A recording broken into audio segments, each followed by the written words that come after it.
You're watching 13 News at 6. I'm Samantha Johnson in for Jenny Runovich. Tonight we're hearing from concerned families after a youth football game ends in gunfire. Marina Silva joins us in studio tonight after talking to one of the parents whose child was not far away when those shots rang out. Well, Samantha, we are just learning Cardinal Ritter has told the Youth League that field access has been permanently revoked. There has been still no arrest after the shooting at a youth football game. Parents are upset over what happened and the fact that their kids witnessed a shooting. According to IMPD, 2 people were shot last night. The game was finishing up.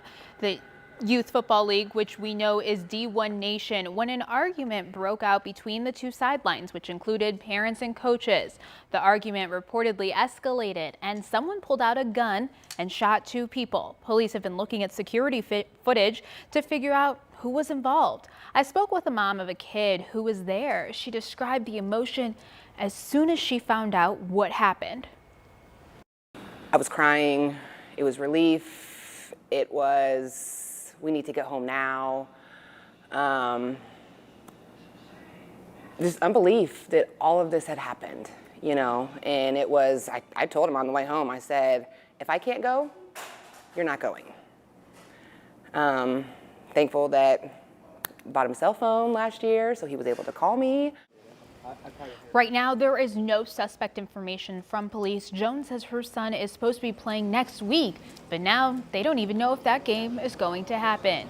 We just got a statement from Cardinal Ritter saying in part, please rest assured that swift and decisive action was taken to address this situation. School safety is always on the forefront of our mind. And we do want to tell everyone it's really important to know Cardinal Ritter had nothing to do with this. Right. Their students weren't there. The school obviously was not in session. They were just allowing this league to use their field.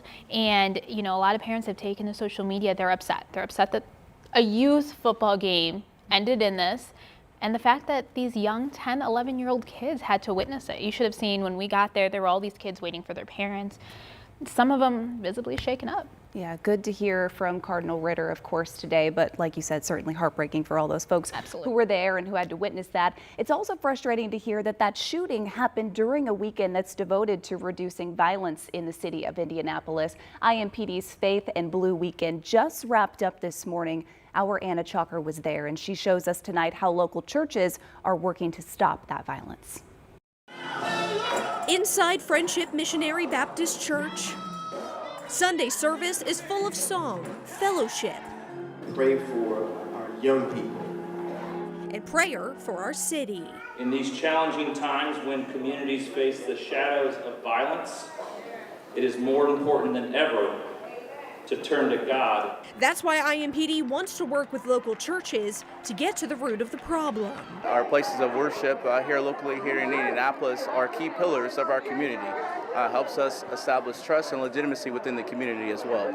Faith and Blue Weekend is a nationwide collaboration between churches and local police departments, but here in Indianapolis, they wanted to focus on stopping youth gun violence. our young people are being killed every day.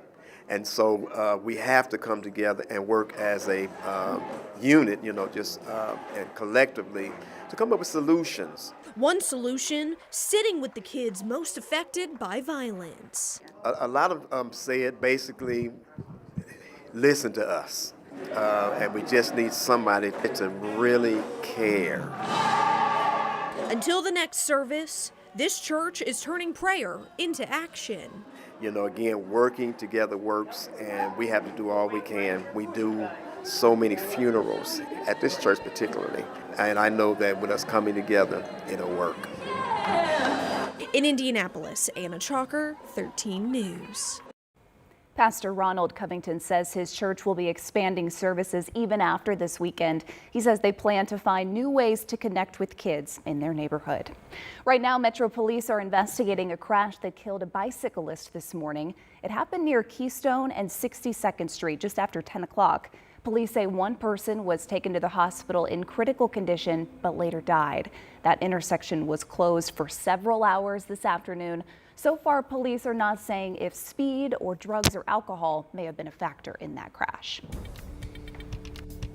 The weather was really quiet this weekend all across central Indiana. It was nice, it was warm, it was sunny.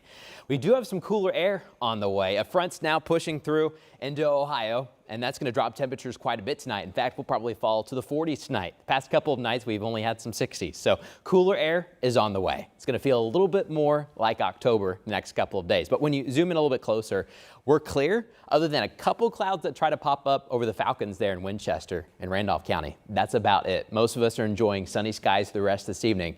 But temperatures are going to drop a little bit faster as some of this cool air comes in from the north and west. Right now, we're still safely in the upper 70s and low 80s. But with some of these wind gusts, sometimes over 30 miles per hour, like we have at Purdue, it's going to feel a little chilly here in the next couple of hours. So we're tracking some cooler air. We're going to let you know how cold it could possibly get at times this coming week.